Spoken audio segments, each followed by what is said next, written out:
Hello friends, कैसे हैं आप लोग। आज की वीडियो में हम भारत की मिट्टी के बारे में पढ़ने वाले हैं। आप सभी को मालूम होगा भारत के अलग अलग राज्यों में अलग अलग प्रकार की मिट्टी पाई जाती है, जहां से एग्जाम में प्रश्न पूछा जाता है। मिट्टी से संबंधित जितने भी इम्पोर्टेंट पॉइंट हैं उन पॉइंट को हम चित्र के माध्यम से और बहुत ही आसान शब्दों में समझेंगे और वीडियो के अंत में हम कुछ प्रीवियस ईयर क्वेश्चन भी करेंगे ताकि आपका कॉन्सेप्ट क्लियर हो जाए। चलिए दोस्तों, वीडियो को शुरू करते हैं और सबसे पहले हम यह जानते हैं मिट्टी क्या होता है, इसका निर्माण कैसे होता है। देखिए दोस्तों, पृथ्वी की ऊपरी सतह पर मोटे, मध्यम और बारीक कार्बनिक तथा अकार्बनिक मिश्रित कणों को मृदा यानी मिट्टी कहते हैं। मिट्टी का निर्माण टूटी चट्टानों के छोटे महीन कणों, खनिज, जैविक पदार्थों आदि के मिश्रण से होता है। इसको आसान शब्दों में समझें तो धरती की ऊपरी सतह जिसमें हम खेती करते हैं मिट्टी कहलाती है। कहने का अर्थ है पृथ्वी की सबसे ऊपरी सतह जिस पे हम खेती करते हैं, फसलें उगाते हैं, पेड़ पौधे लगाते हैं, उसे मिट्टी कहते हैं। अगला पॉइंट है हमारा, मिट्टी के अध्ययन के विज्ञान को मृदा विज्ञान यानी पेडोलॉजी कहते हैं। देखिए दोस्तों, जो मिट्टी के बारे में रिसर्च करते हैं, उन पर अध्ययन करते हैं, उन्हें हम मृदा विज्ञान यानी पेडोलॉजी कहते हैं। अगला पॉइंट है हमारा, भारत की सभी मिट्टियों में मुख्यतः 3 तत्वों की कमी होती है। यानी भारत में जितनी भी प्रकार की मिट्टियाँ पाई जाती है उनमें 3 तत्वों की कमी होती है, नाइट्रोजन की, फास्फोरस की और ह्यूमस की। आप नाइट्रोजन और फास्फोरस के बारे में जानते हैं, ह्यूमस के बारे में हम जान लेते हैं। देखिए दोस्तों, पृथ्वी की ऊपरी सतह पर पेड़ पौधों के सड़े गले, सूखे कुचले अंश और जीवों के अवशिष्ट मिट्टी में मिलाकर ह्यूमस बनाते हैं। इसको आसान शब्दों में समझें तो जितनी भी सड़े गले वस्तुएं होती हैं उन्हें हम मिट्टी में मिला के ह्यूमस बनाते हैं, जिनसे ज़मीन उपजाऊ होता है। देखें आगे, ह्यूमस मिट्टी को उपजाऊ बनाता है। खाली पड़े मैदान से एक मुट्ठी रेत उठाकर पानी से भरे किसी बर्तन में यदि आप डालोगे तो सतह पर तैरता हुआ कचरा ही ह्यूमस है। इसको अगर आपको ह्यूमस चेक करना है तो अपने आसपास के किसी भी फील्ड में जाएं और एक मुट्ठी माटी उठाएं और किसी भी गिलास में, बर्तन में या बाल्टी में जो पानी भर दे और उसमें वो मिट्टी डाल दे। ऊपर दोस्तों जो कचरा तैरते हुए नज़र आएगा उसे हम ह्यूमस कहते हैं। दोस्तों आपको चित्र में नज़र आ रहा होगा, आप घर के कचरा या पेड़ पौधे जो सड़ जाते हैं उन्हें हम मिट्टी में मिला देते हैं, जिससे ह्यूमस तैयार होता है। अगला पॉइंट हमारा, भारतीय कृषि अनुसंधान परिषद ने भारत की मिट्टी को 8 समूहों में विभाजित किया है। देखिए दोस्तों, भारतीय कृषि अनुसंधान परिषद ने भारत में जितनी भी मिट्टियाँ पाई जाती है उनको 8 प्रकार में डिवाइड किया है। उनका पहले हम नाम जानते हैं, फिर उनके बारे में डिटेल्स में पढ़ेंगे। पहला नाम है जलोढ़ मिट्टी, काली मिट्टी, लाल मिट्टी, लेटेराइट मिट्टी, पर्वतीय मिट्टी, शुष्क एवं मरुस्थलीय मिट्टी, लवणीय मिट्टी या क्षारीय मिट्टी, जैविक मिट्टी। ये दोस्तों 8 प्रकार की मिट्टी हैं जिन्हें भारतीय कृषि अनुसंधान परिषद ने डिवाइड किया है। आइए इनको डिटेल्स में चित्र के माध्यम से समझते हैं। पहला हमारा है जलोढ़ मिट्टी। जलोढ़ मिट्टी को दोमट और कछार मिट्टी के नाम से भी जाना जाता है। एग्जाम में प्रश्न पूछ सकता है जलोढ़ मिट्टी को और किस नाम से जानते हैं। आप याद रखिएगा, इसे दोमट और कछार मिट्टी के नाम से भी जानते हैं। अगला पॉइंट हमारा, भारत के कुल क्षेत्रफल का लगभग 43.4% भाग पर जलोढ़ मिट्टी पाया जाता है। यानी दोस्तों भारत के जितने भी क्षेत्रफल हैं उनका 43.4% भाग पर जलोढ़ मिट्टी पाया जाता है। आप मैप में देख सकते हैं, जहाँ जहाँ दोस्तों ये निशान लगाया गया है ये सभी जलोढ़ मिट्टी वाला राज्य है। आगे हम देखें, जलोढ़ मिट्टी का निर्माण, यहाँ आप का लगा लीजिएगा, जलोढ़ मिट्टी का निर्माण नदियों के निक्षेपण से होता है। यानी जब नदियों में बाढ़ आता है वह अपने आसपास जो मिट्टी लाता है, बाढ़ आता है तो आप देखे होंगे आसपास के क्षेत्रों में वह मिट्टी को फैला देता है, उसे हम जलोढ़ मिट्टी कहते हैं। जलोढ़ मिट्टी में नाइट्रोजन एवं फास्फोरस की मात्रा कम होता है। अगला पॉइंट हमारा, भारत में उत्तर का मैदान जिसे हम गंगा का क्षेत्र कहते हैं, सिंध का मैदान, ब्रह्मपुत्र का मैदान तथा दक्षिण भारत के नर्मदा, तापी, महानदी, कावेरी घाट, कृष्णा, गोदावरी के प्रदेश में जलोढ़ मिट्टी पाया जाता है। ये सभी दोस्तों नदियों के नाम हैं। ये सभी जब इन नदियों में जब बाढ़ आता है तो अपने साथ जलोढ़ मिट्टी भी लेकर आते हैं। अगला प्रकार है हमारा, जलोढ़ मिट्टी 2 प्रकार की होती है। अगर एग्जाम में प्रश्न पूछे जलोढ़ मिट्टी कितने प्रकार की होती है, आपको याद रखना है या 2 प्रकार की होती है, खादर और बांगर।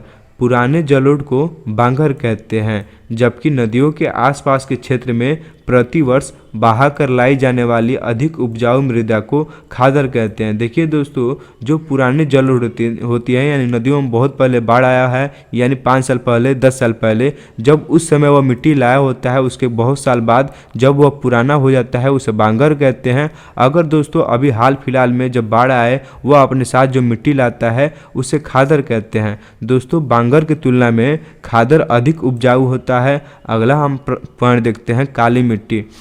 दोस्तों हमारा जलोढ़ मिट्टी खत्म हो गया, अब काली मिट्टी के बारे में जानते हैं।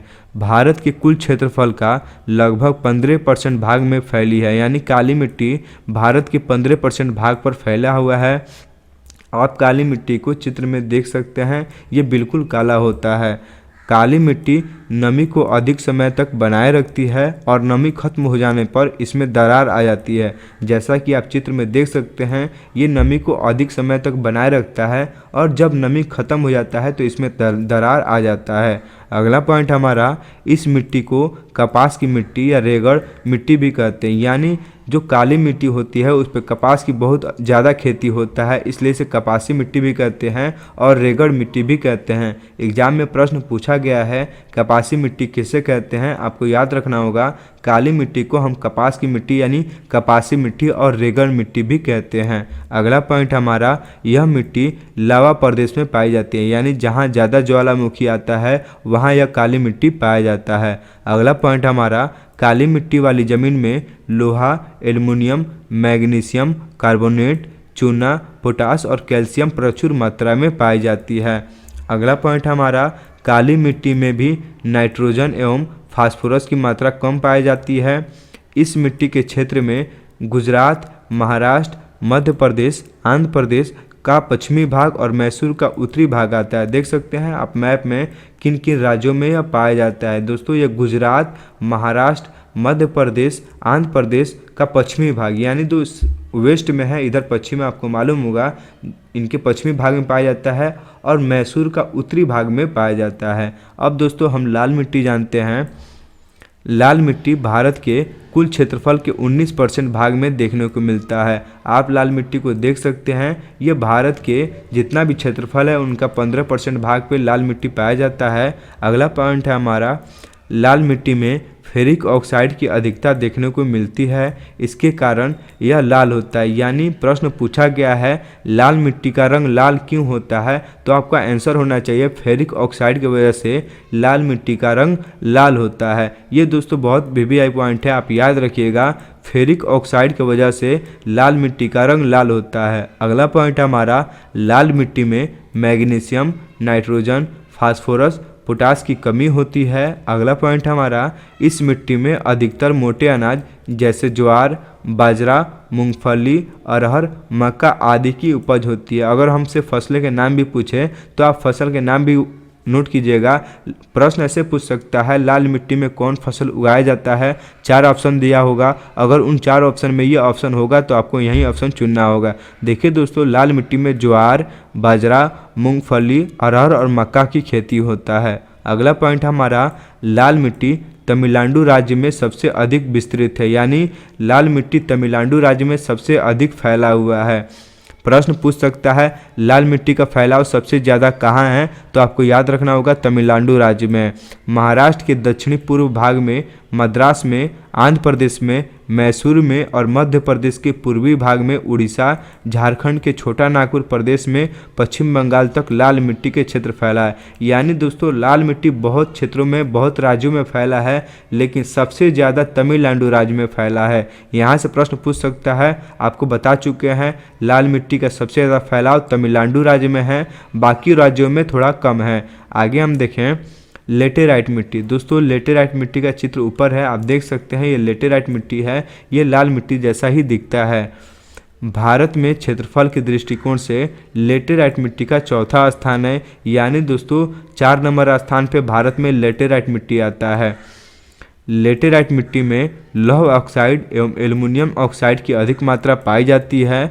नाइट्रोजन, फास्फोरस, पोटास, चूना एवं कार्बनिक तत्वों की कमी होती है। अगला पॉइंट हमारा, लेटेराइट मिट्टी में चाय एवं कॉफ़ी की फसल के लिए उपयोगी माना जाता है। देखिए दोस्तों, लेटेराइट मिट्टी चाय एवं कॉफ़ी के लिए उपयोगी माना जाता है। प्रश्न हमसे पूछ सकता है, लेटेराइट मिट्टी में सबसे ज़्यादा कौन फसल उगाया जाता है? आपको याद रखना होगा चाय और कॉफ़ी। आप चाय की खेती को चित्र में देख सकते हैं।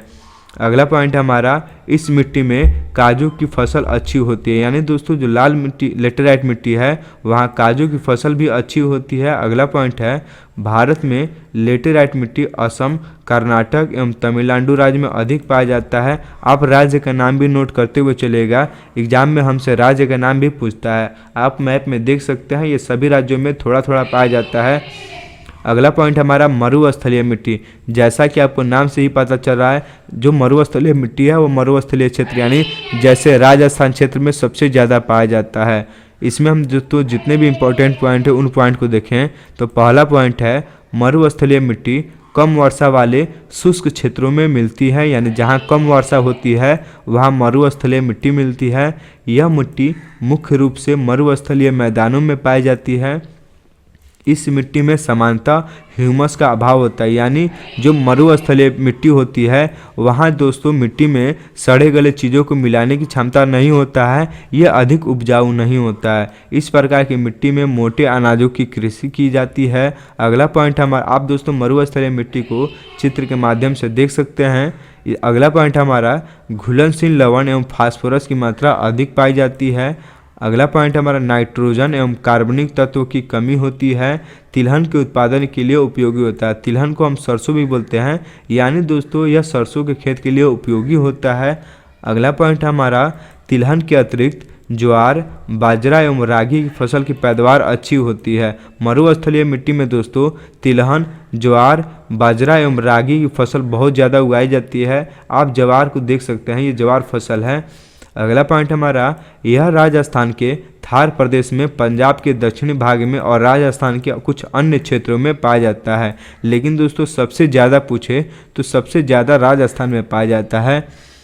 अगला हमारा है दोस्तों क्षारीय मिट्टी। क्षारीय उस प्रकार की मृदा यानी मिट्टी को कहते हैं जिसमें क्षार तथा लवण का विशेष मात्रा पाया जाता है। दोस्तों जब जमीन का मान pH 7 से बढ़कर लिख देते हैं, pH 7 से बढ़कर 8.7 हो जाए तब जमीन में लवण या क्षार अधिक मात्रा में पाया जाता है।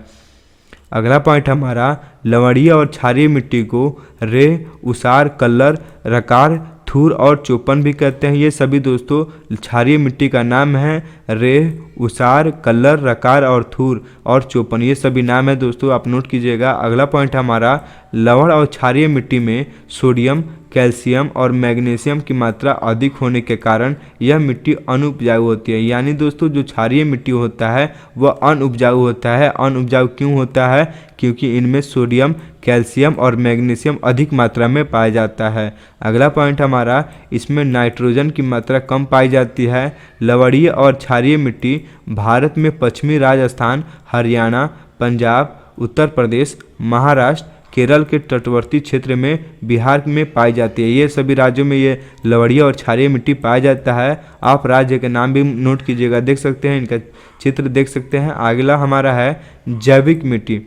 देखिए दोस्तों जैविक मिट्टी के बारे में जानते हैं। जैविक मिट्टी को दलदली मिट्टी भी कहते हैं, देख सकते हैं इस मिट्टी को, इसे दलदली मिट्टी भी कहते हैं। अगर एग्जाम में पूछे दलदली मिट्टी किसे कहते हैं, आप याद रखिएगा जैविक मिट्टी को कहते हैं। अगला पॉइंट हमारा, पिटमय मृदा तथा जैव मृदा नमी की अधिकता वाली जगह तथा जैविक पदार्थों के संचय से बनती है। अगला पॉइंट है, बारिश के दिनों में पिट मिट्टी वाली ज़मीन पानी में डूबी रहती है और पानी हटने के बाद इसमें धान की खेती की जाती है। यानी दोस्तों जो जैविक मिट्टी है वह जब बरसात के दिन आता है तो पानी में डूबा रहता है, जब पानी ख़त्म हो जाता है उस जगह से तो वहाँ धान की खेती किया जाता है। अगला हमारा है, दलदल या पीट मिट्टी में क्षार की अधिकता होती है तथा फॉस्फेट और पोटास की कमी होती है। अगला पॉइंट हमारा, पीट मिट्टी वाली ज़मीन भारत के पश्चिम बंगाल, तमिलनाडु, उड़ीसा, उत्तराखंड तथा बिहार के मध्य भाग में देखने को मिलता है। अगला हमारा मिट्टी है पर्वतीय मिट्टी। देखिए दोस्तों इसके जितने भी इंपॉर्टेंट पॉइंट हैं उन पॉइंट को देखते हैं। पहला पॉइंट है, पर्वतीय मिट्टी हिमालय की घाटियों तथा ढलान वाले क्षेत्रों के वनों में हिमालय की तराई वाले क्षेत्रों में स्थित है। यानी अगर आसान शब्द में समझे तो पर्वतीय, जैसा कि आपको नाम से पता चल रहा है, ये पर्वतीय क्षेत्रों में पाया जाता है।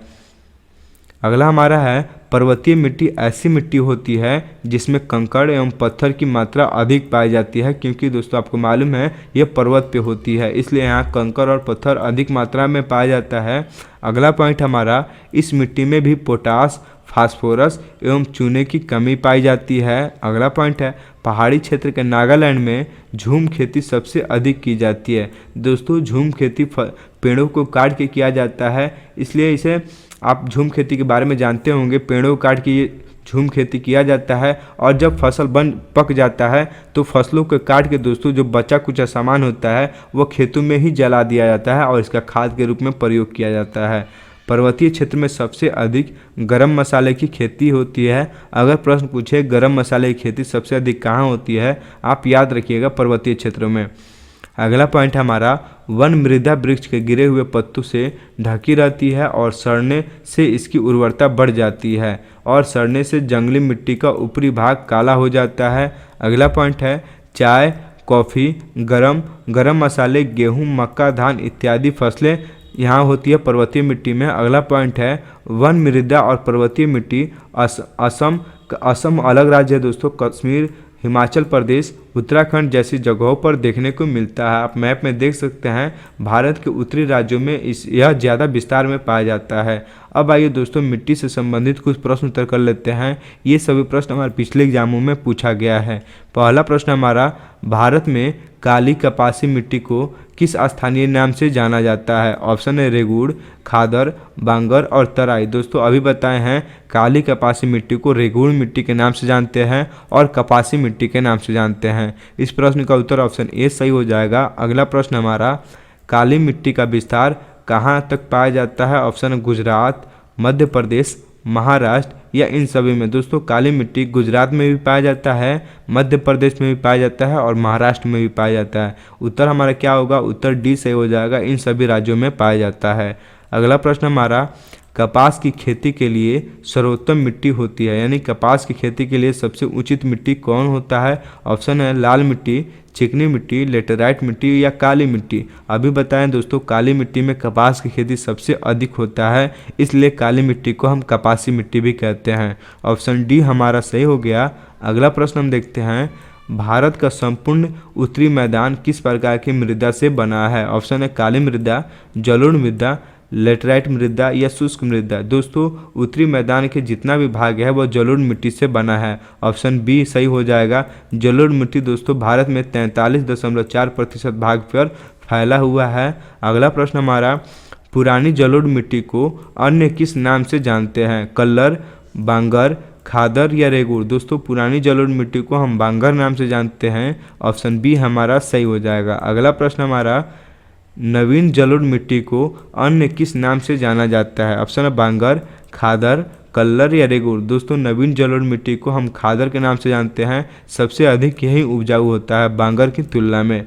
अगला प्रश्न हमारा, भारत के सर्वाधिक क्षेत्र पर किस प्रकार की मिट्टी का विस्तार पाया जाता है? ऑप्शन है लाल, काली, जलोढ़ या लेटेराइट। दोस्तों सबसे ज़्यादा जलोढ़ मिट्टी का विस्तार पाया जाता है। अभी बताए हैं भारत के कुल क्षेत्रफल का 43.4% भाग पे यह पाया जाता है।